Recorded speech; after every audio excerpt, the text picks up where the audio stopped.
Olá, meu amigo, minha amiga, estamos de volta com mais um Portal de José. Hoje para mais encontro num dia em que todos nós continuamos a observar que filas continuam a andar, levando muitas dessas criaturas que fizeram tanto mal ao povo brasileiro para um destino que eles não imaginavam, ou seja, a cadeia.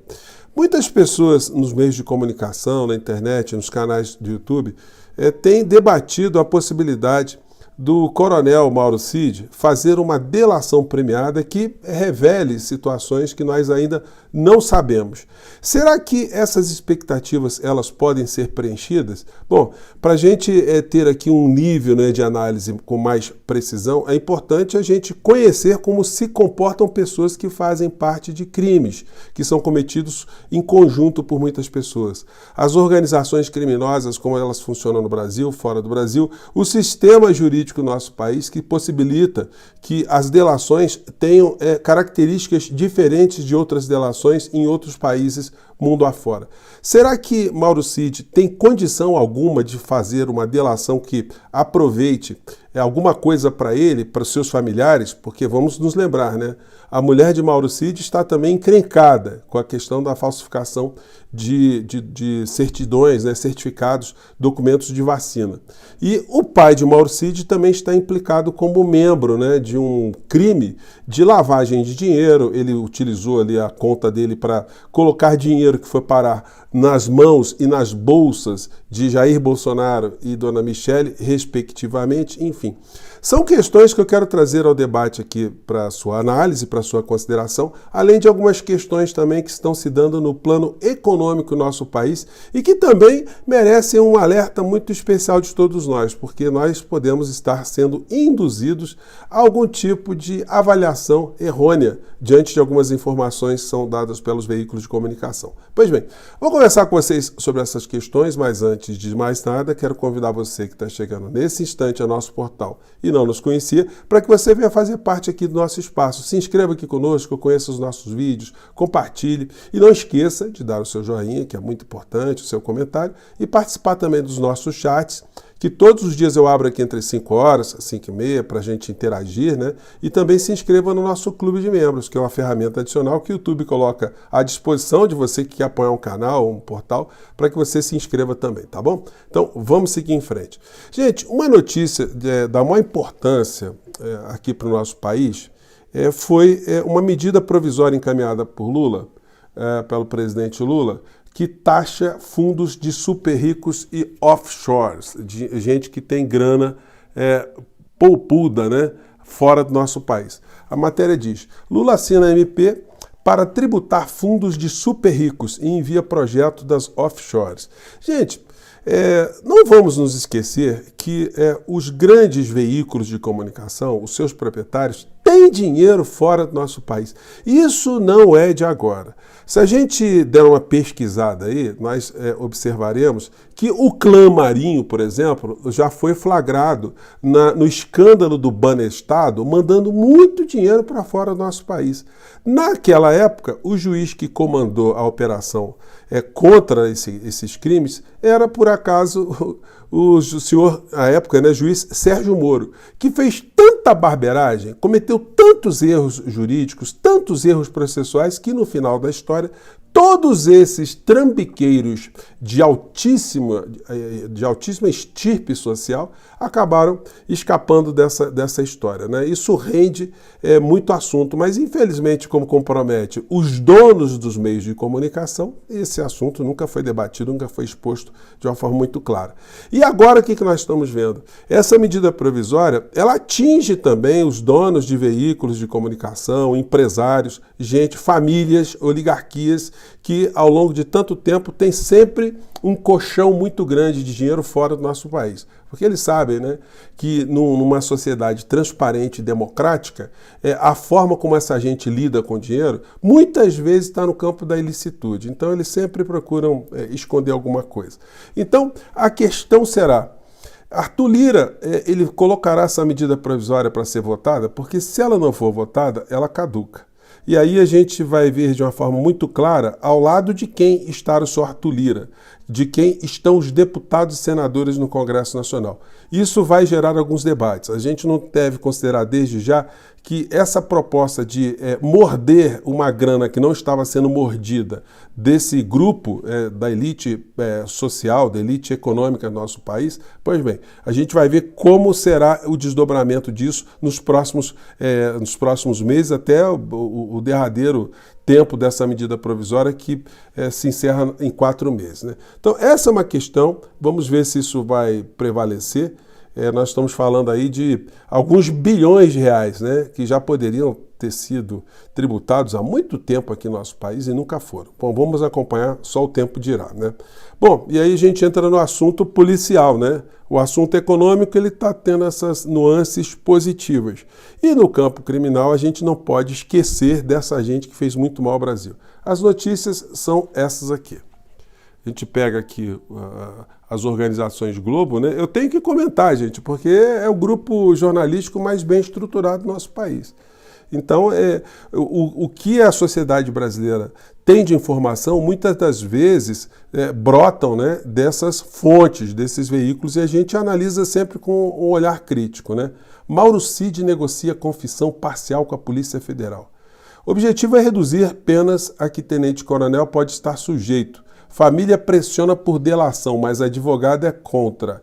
Polícia Federal não comenta. Gente, uma confissão, segundo o artigo 65 do Código Penal, ela tem o poder de ajudar a diminuir pena de alguns crimes que já estão documentados, cuja autoria já está sendo identificada, mas alguns detalhes ainda não são de todo conhecidos, né? E aí uma confissão pode ajudar a clarificar algumas situações e retirar a incriminação de terceiros que não têm responsabilidade com o crime. Então, essa é uma expectativa que se tem. Agora, outra de uma delação, aí o negócio é complicado, porque essa gente, eles não têm princípios, né? Porque quando a gente pega, por exemplo, esse autor aqui, o Eric Robesbal, que escreveu esse livro chamado Bandidos, né? Ele estudou bandidos, organizações criminosas, né? No mundo inteiro, durante muito tempo, e abordando inclusive situações de séculos atrás, de várias culturas, na Ásia, no Oriente Médio, na América Latina, na América do Norte, enfim, observou o comportamento das quadrilhas, dos grupos de transgressores. Eles sempre têm uma coluna vertebral, tem princípios ali que eles respeitam e que jamais eles abrem mão. No caso dessa gente que tomou conta do nosso país durante o governo Bolsonaro, eles não têm identidade nenhuma.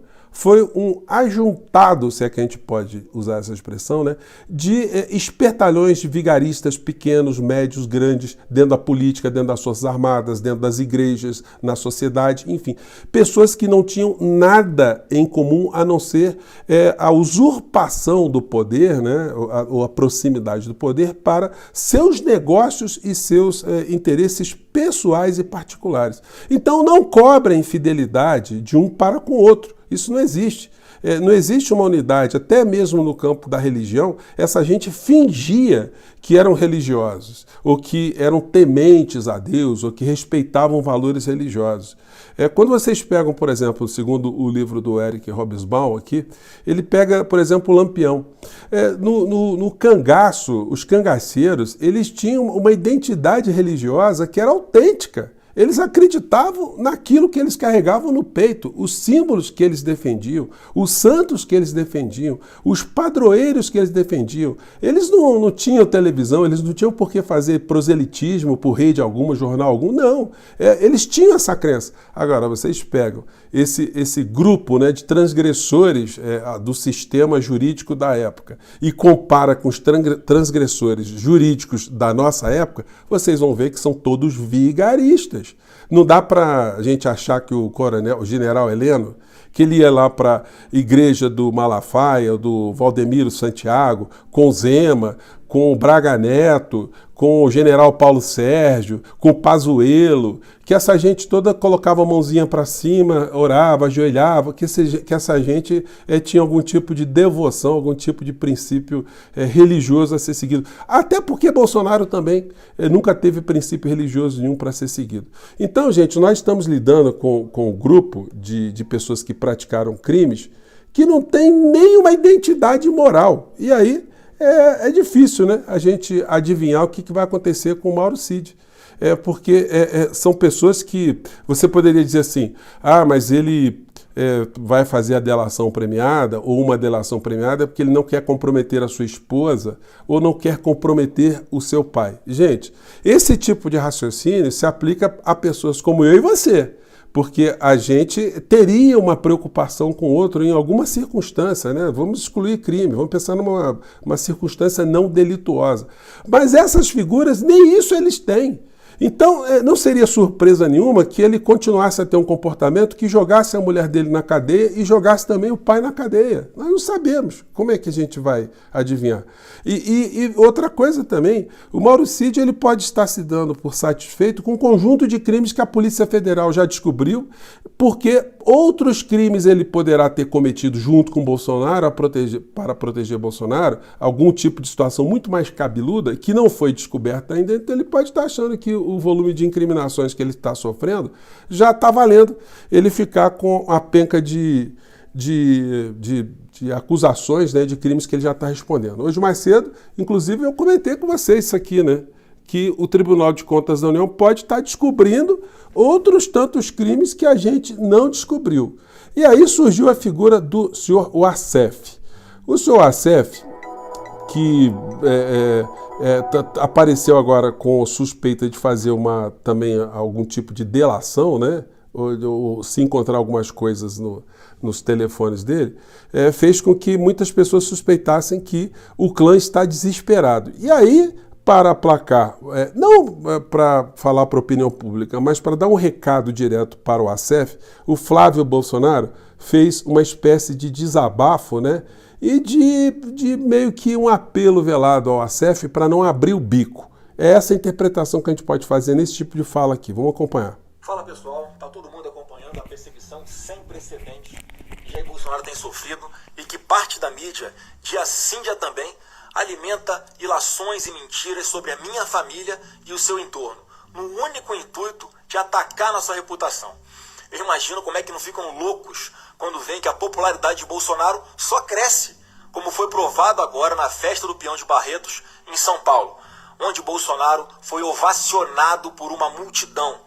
Eu quero desmentir a jornalista Andréa Sadi, com todo respeito, da Globo, que fez hoje uma matéria sem pé nem cabeça sobre o meu advogado Frederico Wassef, que também é advogado de Jair Bolsonaro desde 2014. Ela tem meu telefone e com a simples ligação ela ouviria de mim que não procedia a informação dela sobre o nosso advogado. Eu confio 100% na capacidade e na lealdade do Wassef e não tenho absolutamente nada, nenhuma razão para me preocupar com ele. Muito pelo contrário, sempre deu demonstrações e provas da... Senhor Flávio Bolsonaro, esse recado aí não é para a sociedade, esse recado aí é para o Wassef, né? Que o senhor está dando. Quando diz que confia, que ele é 100% leal, confia 100% nele, né? É porque, de fato, ele já deve ter protegido o senhor em outras situações muito cabeludas também, não abriu o bico, né? Como, por exemplo, aquele esconderijo em que se transformou o escritório dele, ou a casa dele, onde ele abrigou o senhor Queiroz, que era o operador da grana ilícita do seu gabinete. Então, de fato, o senhor deve ter coisas aí muito cabeludas também, com receios de serem reveladas, né? Bom, e para finalizar aqui o nosso papo, gente, de hoje, né? Essa situação aqui bizarra. Mais um desses bolsonaristas querendo distrair a atenção da sociedade, né? Nenhum deles está falando de joias. Falar joia perto de um deles, eles começam a ter um ataque e caem no chão durinho.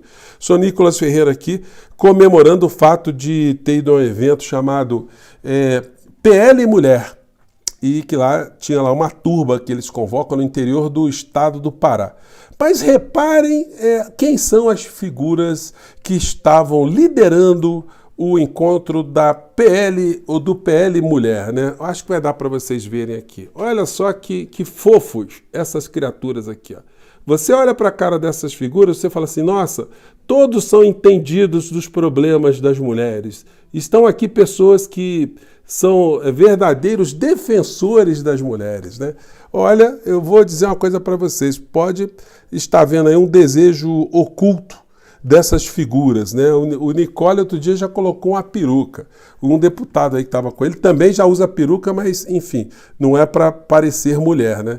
Mas enfim, são coisas aí muito complicadas, né? Aí eu pergunto para vocês, o que une esse tipo de gente, misturando com pastores, com militares, com políticos, com vigaristas, com gente do mercado financeiro?